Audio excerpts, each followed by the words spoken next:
From brawls that got started over long-running rivalries to ones that began because someone didn't like a joke made by a player, there have been tons of fights across MLB's history, starting off with a massive brawl between the Dodgers and the Giants in 1965. The Dodgers and Giants rivalry was as fierce as ever. They were battling it out on the field at San Francisco's Candlestick Park, with the Dodgers leading by only 1.5 games. But tensions were high off the field too, with riots in Watts and a civil war in Marshall's home country, the Dominican Republic. The game started with a bunt by Maury Wills, which Marshall didn't like, leading to a back and forth of chin music between Marshall and Sandy Koufax. Things escalated in the top of the third inning when a return throw from Dodgers catcher Roseboro buzzed Marshall's ear. That was the last straw for him, and he lost it and struck Roseboro twice with his bat, leaving a huge gash on his head. And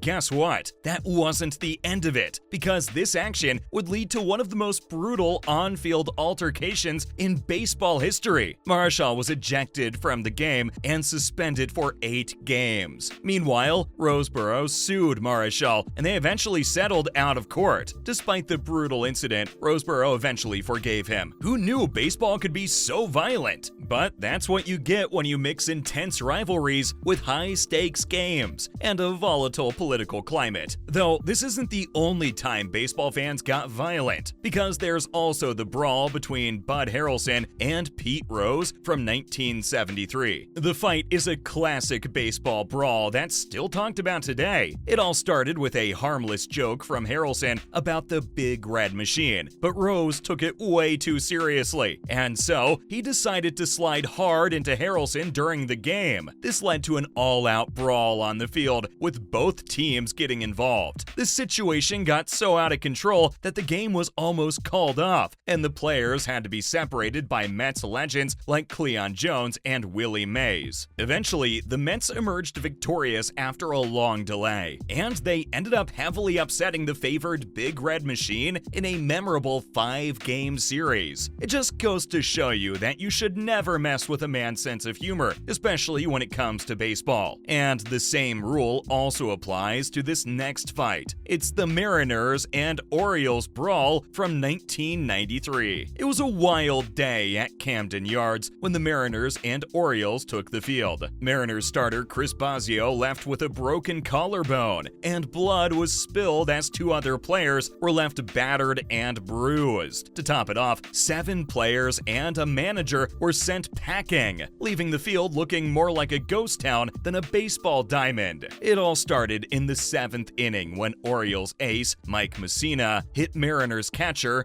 Bill Hasselman with a pitch. Hasselman wasn't having any of it and charged the mound like a bull on the loose. The benches cleared, and before you knew it, it was an all-out brawl with players sliding left and right to get in on the action. This wasn't your typical hold me back bro kind of fight. No sir, this was the real deal, complete with haymakers, uppercuts, and enough punches to make a boxer blush. The Mariners manager even placed the game under protest, and with good reason. Orioles catcher Jeff Tackett needed 2 stitches in his cheek, while pitcher Mark Williamson looked like he went a few rounds with Mike Tyson. It's described as one of the most brutal brawls in MLB history, and it's mainly because of the fact that no one was holding back. They brought out all the moves and combos. I mean, you can call them all dedicated, that's for sure, and this next fight isn't any less violent. It's Armando Benitez and Tino Martinez from 1998. Armando of the Baltimore Orioles was feeling a little miffed after giving up a 3-run homer to Bernie Williams of the New York Yankees. So what did he do? He decided to take out his frustrations on Yankees first baseman Tino Martinez,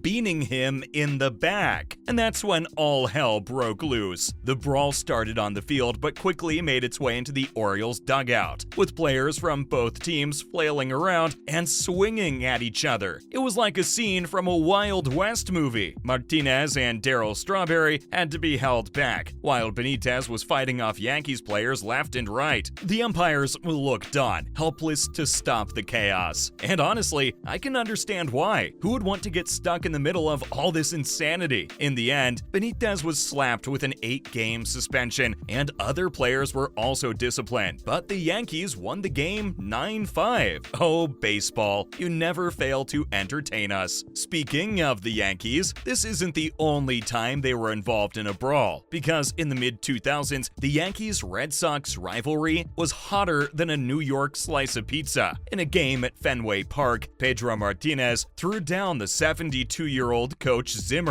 leaving the world in shock. It was like something out of Homer's Odyssey, but without the Cyclops or the Sirens. In the same game, Hideki Matsui doubled off Martinez, putting the Yankees in the lead. Martinez wasn't happy and threw a beanball at Yankees outfielder Karim Garcia. The New York team went bananas, but Pedro wasn't backing down. He even gestured at the Yankee dugout. Roger Clemens saw this and decided to throw high and tight to Manny Ramirez, starting a benches-clearing brawl. The star power in this series was so bright, it could have lit up Times Square. The Yankees eventually won Game 3, 4-3, thanks to the heroics of Aaron Boone's walk-off homer in Game 7. Martinez and Zimmer's fates were intertwined forever after that fateful day in Boston. And that wasn't even the end of it, because the following summer, right back at Fenway, things got bad once again. Alex Rodriguez, the reigning MVP, was new to the rivalry between the Yankees and the Red Sox. He almost became a Boston player, but the MLB Players Association stopped that from happening. So the Yankees picked him up, and tensions were high when they faced off against the Red Sox. The Yankees were in the lead, 3-0, when Boston's Bronson Arroyo hit Rodriguez in the elbow with a pitch. Rodriguez and Red Sox catcher Jason Varitek started trading barbs, and then things got physical with a now famous punch to Rodriguez's pretty face. With all the big personalities and recent history between the teams, it was no surprise when the benches cleared and a brawl erupted. Some say that the Rodriguez-Varitek showdown was the turning point in the Yankees-Red Sox rivalry. For years, the Red Sox had played second fiddle to the Yankees, but this game marked a change. Boston ended up winning with a walk-off homer by Bill Miller off Yankees legendary closer Mariano Rivera. The Red Sox went on to have a fantastic season, winning 45 of their remaining 65 games and clinching the AL wild card. And of course, we all know what happened next. The Red Sox pulled off a historic comeback in the ALCS, winning 4 straight games to come back from a 3-0 deficit against the Yankees. They went on to win the World Series, breaking an 86-year drought and cementing their place in baseball history. That's all for the biggest fights that broke out in the MLB.